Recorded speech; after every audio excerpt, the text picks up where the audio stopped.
Hi నమస్తే, welcome to my media. నేను మీ కేవీఆర్.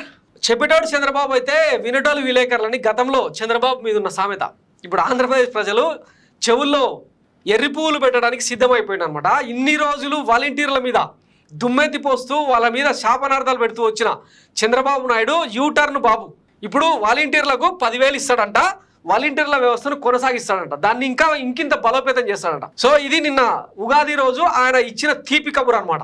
ఉగాది పచ్చడి చేదుగా సేవిస్తూ వాలంటీర్లకు ఇచ్చిన తీపి కబురు అంట. ఒకసారి ఆయన ఏం మాట్లాడిండో విన్న తర్వాత డీటెయిల్ గా మాట్లాడుకుందాం.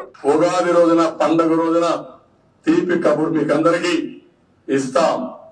5,000 కాదు, మీకు రాబోయే రోజుల్లో 10,000 రూపాయలు పారితోషికం ఇచ్చే బాధ్యత మాది. మళ్ళీ ఒకసారి ఉగాది రోజున పండుగ రోజున తీపి కబురు మీకు అందరికి ఇస్తాం. 5,000 కాదు, మీకు రాబోయే రోజుల్లో 10,000 రూపాయలు పారితోషికం ఇచ్చే బాధ్యత మాది. 10,000 రూపాయల పారితోషికం. తెలుగుకు వీళ్ళు బ్రాండ్ అంబాసిడర్స్ అనమాట. విన్నారు కదా, పారితోషికం. ఈయనది నెత్తా కత్తా ఏమనంటే సంపద సృష్టిస్తా, తర్వాత రుణమాఫీ చేస్తా, డ్వాక్రా మహిళలకు సంపూర్ణ రుణమాఫీ చేస్తా అని దిక్కుమాల హామీలన్నీ ఇచ్చి ఎట్లాంటి వ్యవహారం చేసినో 2014లో చూసిరు కదా. ఇప్పుడు ఇంకా ఇది కొత్త అద్దుకనం అనమాట. మొన్నటికి మొన్న 6 గ్యారంటీల పేరుతో మహాశక్తి, మీ కళలకు మారెక్కలు, దిక్కుమాల లెక్కలు చెప్పి పాంప్లెట్స్ ఇచ్చారు కదా, అవన్నీ ఎత్తిపోయినాయట. ఇప్పుడు మళ్ళీ ఉమ్మడి మేనిఫెస్టోకు కసరత్తు చేస్తున్నాం, అందులో రైతు రుణమాఫీ కూడా ఉంటుందని చెప్పి హింట్ ఇస్తున్నారు అన్నమాట వీళ్ళు. అసలు చంద్రబాబు అనేటోన్ని నమ్మే పరిస్థితి ఉందా? ఒకసారి ఆలోచించండి. గతంలో ఆయన 2014 నుంచి 19 పాలన కానీ, అంతకుముందు 1995 నుంచి 2004 వరకు సాగిన పాలన కానీ ఎట్లాంటి దిక్కుమాలిన పరిస్థితులు ఉండేనో ఆంధ్రప్రదేశ్లో. కరువు కాటకాలు, తర్వాత బషీర్బాగ్లో రైతుల గుర్రాలతో దొక్కించిన సీన్లు, ఇంచుమించు 1,000-2,000 మంది నక్సలైట్ల పేరుతో తెలంగాణ ఉద్యమకారులను హతమార్చిన చరిత్ర, ఇవన్నీ చెప్పుకుంటూ పోతే పెద్ద ఉపోద్ఘాతం అనమాట. నిన్ను నమ్మవరా బాబు అని చెప్పి మొన్న 2019లో బండగేసి కొడితేనే 23 సీట్లు వచ్చినాయి. మళ్ళా ఈ తప్పుల నుంచి సరిదిద్దుకోకపోగా మళ్ళీ కొత్త హామీలు. ఇంకా వాలంటీర్ వ్యవస్థను బలోపేతం చేసేదానికి, వాలంటీర్ల జీతాలు పెంచేదానికి ఇంకా నువ్వెందుకు, అదేదో జగన్ చేస్తాడు కదా, ఆ మాత్రం సోయ ఆయనకు లేదా? ఇంతకుముందు ఇదే వాలంటీర్లను ఎట్లా దుమ్మెత్తి పోసినా ఒకసారి వినండి. రూపాయలతో మీరు లాభం ఉంది, దాంట్లో 5,000 రూపాయలతో మీరు ఏం ఉద్యోగం? అది గోనె సంచులు మోసే ఉద్యోగమా? బియ్యం సంచులు మోసే ఉద్యోగం మేము పెద్ద ఎత్తున ఇచ్చేసామని కథలు మాట్లాడతారా మీరు? వీళ్ళు పోయి చేసే పనులు ఇలాంటి తప్పుడు పనుల. ఎప్పుడంటే ఎప్పుడు ఇళ్ళకి వెళ్ళడం, డిస్టర్బ్ చేయడం, డే టైం మగవాళ్ళు ఉండరు, వెలిపితలు. ఇప్పుడు మనకు వాలంటీర్ వ్యవస్థ వీళ్ళ టైంలో మళ్ళీ ఏమన్నా అదే ఇళ్ళకి పోయి తలుపులు కొట్టాలి కదా, మొగలు ఉండరు ఆ టైంలో. వాస్తవానికి జగన్మోహన్ రెడ్డి సర్కార్ టైంలో ఈ వాలంటీర్ వ్యవస్థ మీద దేశవ్యాప్తంగా ప్రశంసలు కురిసినాయి. అదే సంస్కరణను చాలా రాష్ట్రాల్లో అమలు చేసేందుకు ఇప్పుడు కసరత్తు జరుగుతుంది. పక్కనున్న తెలంగాణలో, మిగతా రాష్ట్రాల్లో కూడా వాలంటీర్లకు ఇచ్చేది అదేమైనా ఉద్యోగమా? 5,000 రూపాయలతో ఏం ఉద్యోగం? గోనె సంచులు అంటాడు కదా, మరి 10,000 రూపాయలు ఏమైనా అదేమన్నా రెమ్యూనరేషనా, పారితోషికమా? నువ్వు అన్నట్టు సిగ్గుండాలి కదా కొంచెం అన్నా. ఇంకేమో వింటున్నా, వాలంటీర్స్ అందరినీ కోరుతున్నా.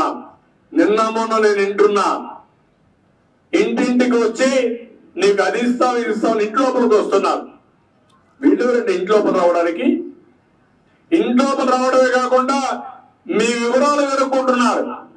కడాలని మీ వివరాలు ఎంతవరకు పోతున్నారంటే, మీ ఆయనకి ఏమన్నా వేరే సంబంధాలు ఉన్నాయా, నీకేమైనా అనుమానం ఉందా అంటే కొంపల్ని కూల్చే మార్గం ఇదనమాట. మరి ఆ కొంపల్ని కూర్చే వాలంటీర్ వ్యవస్థ నీకెందుకు చంద్రబాబు? దీనికి సమాధానం చెప్పాలి కదా. మన నాయకులేమో పెన్షన్లకు డబ్బులు లేకపోతే అవతాత చచ్చిపోతారా అని ఒక ఆయన మాట్లాడతాడు, కనిగిరి ఇన్ఛార్జు ఉగ్ర నరసింహారెడ్డి. ఇంకొక ఆయన ప్రొద్దుటూరు ఇన్ఛార్జు, ఆయననేమో అంకుశం రామరెడ్డి లెక్క రోడ్ల మీద పరిగెత్తిచ్చి కొడతామని చెప్పి ఇంకొక ఆయన మాట్లాడతాడు. ఆదిరెడ్డి వాసు రాజమండ్రి సిటీ ఎమ్మెల్యే అభ్యర్థి ఏమో ఈ వాలంటీర్ వ్యవస్థను రద్దు చేయడానికి అప్లికేషన్ ఇచ్చిందే, కంప్లైంట్ ఇచ్చిందే మేము అని చెప్తాడు. మరి మీ హయాంలో అంత చేదైన ఈ వాలంటీర్ వ్యవస్థ ఇప్పుడు ఎందుకు ముద్దయింది? ఉగాది రోజే అంత తీపు కబురు ఇవ్వాల్సినంత పెద్ద సంస్కరణ ఏంది అందులో? ఇంతకుముందు చెప్పినా కదా, వినేటోడు విలేకరు అయితే చెప్పేటోడు చంద్రబాబు అని గతంలో ఉంటుండనమాట. ఇంకా నువ్వు చెప్పే మాటలు వినడానికి ఆంధ్రప్రదేశ్ ప్రజలు ఏమన్నా చెవుల్లో క్యాబేజీ పూలు పెట్టుకున్నారా, లేకపోతే బంతి పూలు పెట్టుకున్నారా అనుకుంటారా? అందుకే నిన్ను నమ్మం దొరా అని చెప్పి ప్రజలందరూ తిరస్కరిస్తున్న పరిస్థితి. కొత్తగా అంటే ఈ వైఎస్ జగన్మోహన్ రెడ్డి సర్కారు హయాంలో నాడు నేడు పేరుతో విద్య సంస్కరణ దశలో ఉంది. వైద్య రంగం కూడా సంస్కరణ దశలో ఉంది. రైతాంగం ఎంతో కొంత మేలు అయింది. పిన్నాపురం లాంటి అతిపెద్ద కరెంటు ప్రాజెక్ట్ ఒకటి రెడీ అవుతుంది. రాష్ట్ర వ్యాప్తంగా వివిధ చోట్ల పోర్ట్లు, ఫిషింగ్ హార్బర్లు అందుబాటులోకి వచ్చినాయి. వీటికి మించి నువ్వేం చేస్తావో చెప్పాలి. కానీ ఎంతసేపు జగన్ అమలు చేస్తున్న పథకాలనే, జగన్ అమలు చేస్తున్న సంక్షేమాన్నే నేను ఇంకా పునరుద్ధరిస్తా, ఇంకింత డబ్బులు గట్టిగిస్తా, మీరైతే పిల్లల్ని కానండి, నలుగురిని కన్నా సరే ఒక్కొక్కరికి 15,000 చొప్పున 60,000 అయినా ఇస్తామని చెప్పి, అసలు అది నోరా మోరా? 75 ఏళ్ల వయసులో ఈ పాడు పనులేంది, ఈ పాడు హామీలేంది? అసలు నీ వయసుకు విలువ ఇచ్చేనా కొంచెం తగ్గి మాట్లాడాలి కదా, తగ్గి ఇవ్వాలి కదా హామీలు. ఇట్లా చెప్తే జనం ఊస్తారు, ఓట్లు రాలవని చెప్పి, ఇంకా నీకు బుద్ధి రాకపోతే ఎట్లా అని అడుగుతున్నారు. సో ఇది చంద్రబాబు దిక్కుమాలతనం. ఇక ఇంతకు మించి మాట్లాడుకోవడానికి ఏం లేదు. Thanks for watching Myra Media. నేను మీ కేవీఆర్. Thank you.